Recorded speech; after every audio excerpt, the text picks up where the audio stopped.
Namaskar, Jai Shri Krishna. Gladdening text 29 of chapter 9, the most confidential knowledge of Srimad Bhagavad Gita. Text 29.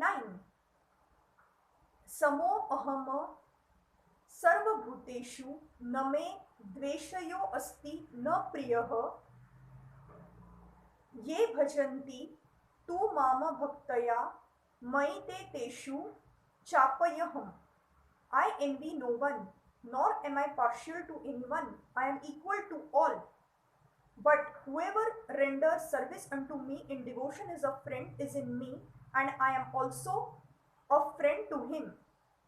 One may question here that if Krishna is equal to everyone and no one is his special friend, then why does he take a special interest in the devotees who are always engaged in his transcendental service?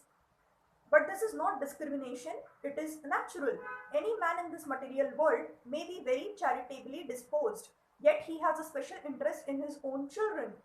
The Lord claims that every living entity in whatever form is his son, and so he provides everything with a generous supply of the necessities of life.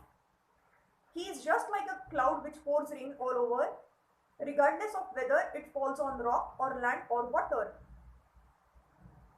But for his devotees, he gives specific attention. Such devotees are mentioned here. They are always in Krishna's consciousness and therefore they are always transcendentally situated in Krishna. The very phrase Krishna's consciousness suggests that those who are in Krishna's consciousness are living transcendentalists situated in him. The Lord says here distinctly, Maite, they are in me. Naturally, as a result, the Lord is also in them. This is reciprocal. This also explains the words Ye yatha mama prapadyante tamsa tatha eva bhajami aham. Whoever surrenders unto me proportionately, I take care of him. This transcendental reciprocation exists because both the Lord and the devotee are conscious. When a diamond is set in a golden ring, it looks very nice. The gold is glorified and at the same time the diamond is glorified. The Lord and the living entity eternally glitter, and when a living entity becomes inclined to the service of the Supreme Lord, he looks like gold. The Lord is a diamond, and so this combination is very nice. Living entities in a pure state are called devotees. The Supreme Lord becomes a devotee of his devotees. If a reciprocal relationship is not present between the devotee and the Lord, then there is no personalist philosophy. In the personalist philosophy, there is relationship between the living entity and the Lord.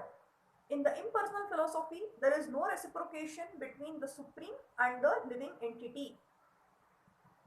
The example is often given that the Lord is like a desire tree, and whatever one wants from this desire tree, the Lord supplies. But here the explanation is more complete. The Lord is here stated to be partial to the devotees. This is the manifestation of the Lord's special mercy to the devotees. The Lord's reciprocation should not be considered to be under the law of karma. It belongs to the transcendental situation in which the Lord and his devotees function. Devotional service to the Lord is not an activity of this material world.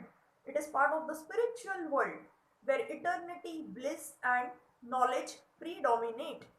Thank you.